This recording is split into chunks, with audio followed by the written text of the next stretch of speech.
কোরআনে কারীমে আল্লাহ রাব্বুল আলামিন বলেছেন, ওয়াল্লাযীনা ইউযুনাল মুমিনিনা ওয়াল মুমিনাতি বিগাইরি মাকতাসাবু,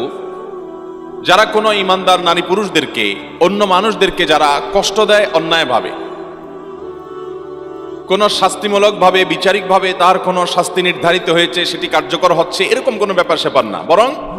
অন্যায্যভাবে, অন্যায়ভাবে যদি কেউ কাউকে কষ্ট দেয়, কোনো ঈমানদার নারী পুরুষকে তার কষ্টের কারণ হয়, ফাকাদ ইহতামালু বুহতানাও ওয়া ইসমাম মুবিনা, আল্লাহ রাব্বুল আলামিন বলেছেন এই কষ্ট দেওয়াটা এটা বুহতান হতে পারে। এটা যদি কারোর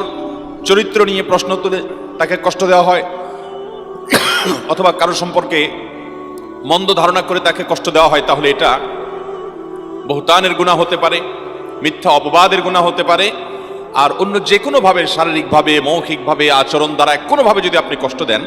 তাহলে সেটা ইসমে মুবিন বা সুস্পষ্ট অপরাধ এবং পাপ হিসাবে আপনার আমলনামাতে লেখা হবে। নবী করিম সাল্লাল্লাহু আলাইহি সাল্লামকে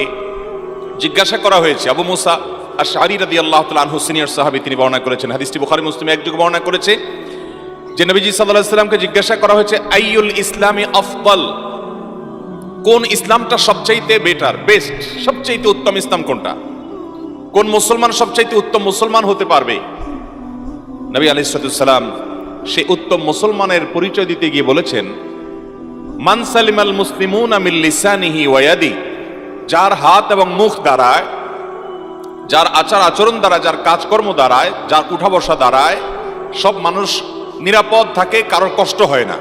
কারোর কষ্টের কারণ হয় না, যে মুসলিমের দ্বারায়, তার ইসলামটাই হলো সবচেয়ে সুন্দর এবং সবচেয়ে উত্তম ইসলাম।